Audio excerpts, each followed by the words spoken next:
Who inspires you?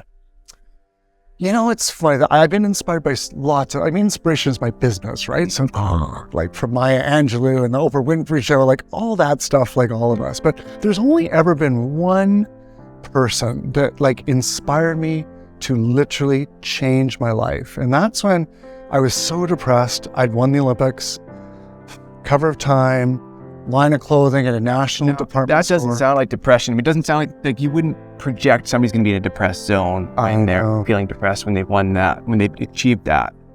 I mean, so I'm curious about that, but sorry. I was one of the first athletes to speak about that post-Olympic depression. So even without being gay, there's a feeling of, okay, I've reached my dream. Now what, right? This really strange feeling. Then you layer on, I'm closeted, I'm gay, people think I'm this, I'm not. Like there was this cycle in my head that just... And did it go dark for you? Like were you... It went really dark, yeah, it went really dark. For a while in my life, I was suicidal. I can't remember that anymore because it's so far away.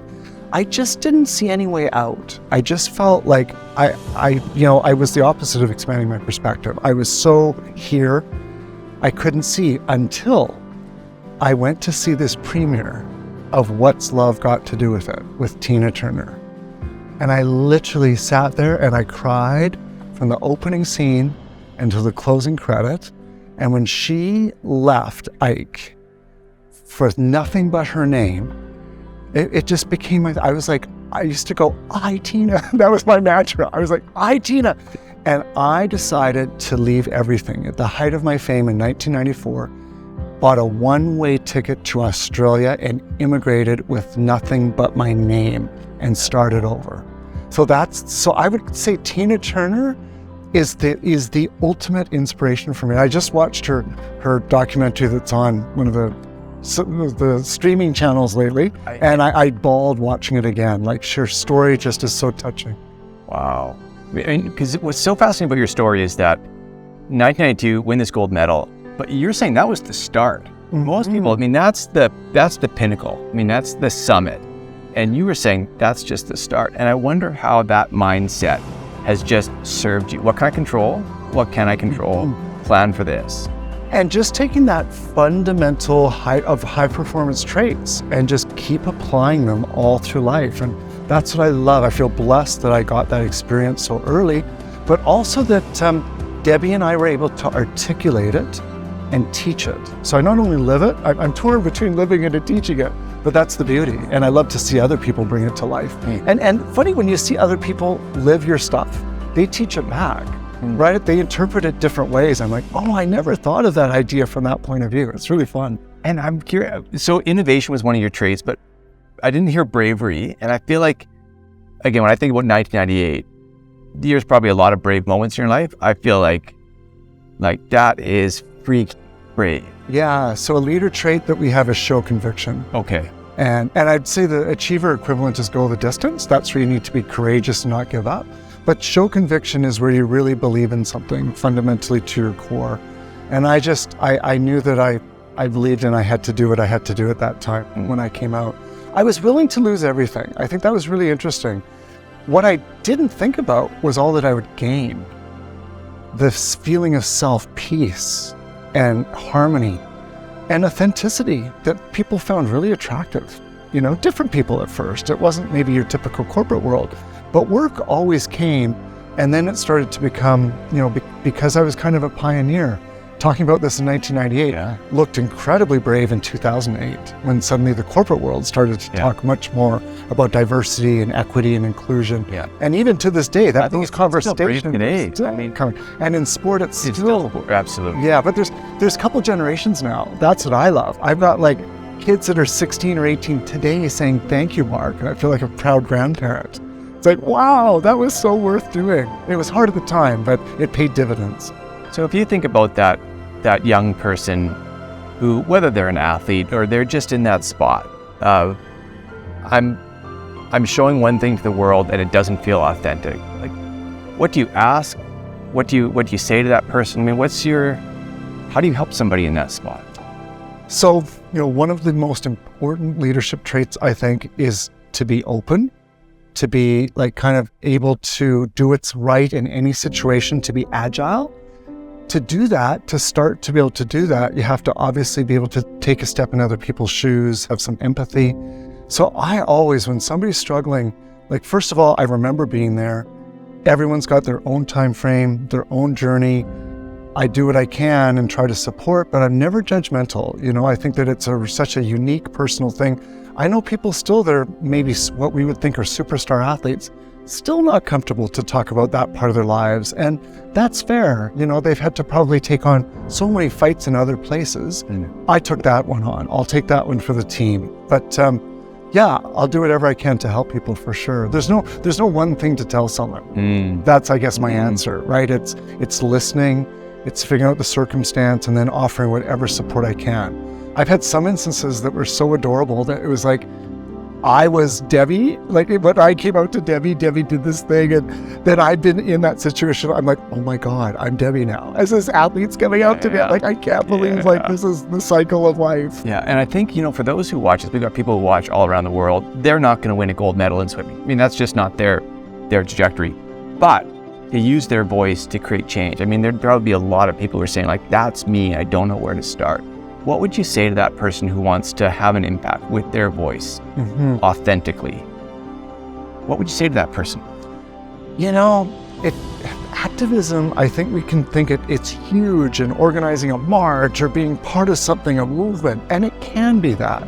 It can also be speaking up for a wrong that you speaking up for somebody, being an ally for somebody that you know maybe can't find their voice, but you can help speak for them. Showing goodwill, you know, treating maybe that person that you see homeless as a human being and taking a minute to look in their eyes and show some empathy. Find something that you care about and give $20 a month. Volunteer if you have no money for something that you care about. All of these things are just 3 times a week, half an hour. Go be a coach at Special Olympics. Or like, there's so many things we can do. And I just started doing those little things, and then amazingly, over 35 years, all of those accumulate into some pretty big accomplishments. But it didn't start that way. It just started from speaking out and, you know, doing little acts of kindness. And so that's what I remind people about that want to make a difference. I think sometimes people wait to find the thing or the moment, and you just got to start. I mean, it sounds like those like small steps on the humanitarian side scale, just like they do on the performance side. We were talking about, you know, there was just things we did and we kept doing them, and then something happened at the end. Incremental. So I want to share something from that. You know, there's an idea that Debbie gave me, my coach, that was so fundamental to being a high performer. You can't be a high performer, you can't be your best if you're afraid to try new things or do things differently or make a mistake, because you have to fail. And I came from a very like command and control, win or lose, succeed or fail, all or nothing, black and white, because it was timed. Debbie came from synchronized swimming, very nuanced. Synchronized swimming, you know, 8 women start together, not in sync, and over here, incrementally, they find their way to perfection. It's never going to start perfect, but they'll get there. And so the very first time I worked out with Debbie, this horrible thing happened. She tied a 10-pound weight, plunked me in the deep end of the pool. I was just a dolphin sticking up, and I couldn't do it. And, you know, I nothing happened. The lifeguard was there, and I undid the band and made it up and gasped for air as I was running out. And she was like, okay, you're even worse than I thought. But this is a great thing. She said, I thought you had a starting point you didn't have. Mark, there's no failure, only feedback. We only fail if we don't listen to the feedback. So now we got the feedback. Now we're going to revise according to that and take our next step. She called it the AER principle: act, evaluate, revise. She said, as long as we do that this year, we will be fine. And that's how I dropped 1.2 seconds. It was from trying and incremental and adapting and every day being open to the next step. If I'd waited to find the perfect pattern, I would have never got there. I would have got to the Olympics, so I'm exactly the same time, and wondered why I couldn't figure it out. So it was magical. And I think that attitude has given me the courage to try things, and sure, I'll make a mistake, but I can live with it. One of our traits is have humility, you know, admit your mistakes and move on. And I think it's healthy. It's healthy to kind of every once in a while misstep and have to reevaluate. So all this wisdom you've been accumulating for years of doing all sorts of things at a high level, I'm going to ask the question that every 20-year-old's wanting me to ask right now. What would you have told yourself at 20 years old? What's your advice to 20-year-olds? To 20-year-olds, oh my God. To myself, funny that you, like, when I think of when I was 20, it was like, maybe all 20-year-olds go through it. It's a difficult time. I was kind of becoming a man, growing up, here on a teenager. I had my first Olympics. I felt like it wasn't as how it went, as it didn't go as I wanted. I had a silver medal, but I felt like I was kind of the weakest part on a team that got pulled to it. Ben Johnson versus Carl Lewis was like the biggest race in the history of the world until the Olympics, 1988 Seoul.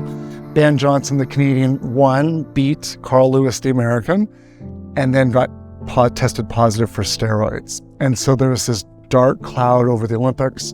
I remember coming back to Canada, and thankfully I took a weekend-long Toastmasters class that somebody wanted me to take through the Alberta Sport Council. And I wasn't that good, honest to God, but I then started to speak to school kids. I spoke to 60,000 kids for free. And I shared the Olympic story, and I talked myself back into swimming. So I would tell 20-year-old Mark, start talking and share your story because it's going to change your life. I don't think that's what every 20-year-old needs to hear, but for some reason, what was about to happen was exactly what I needed.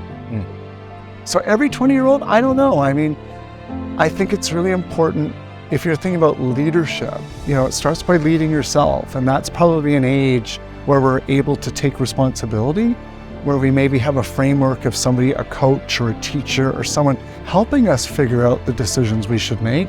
But I think around 20 is the time where you take the lead in your own life, decide the goal for yourself, hold yourself accountable, build the support team you need around you, and start to figure out what it is to lead.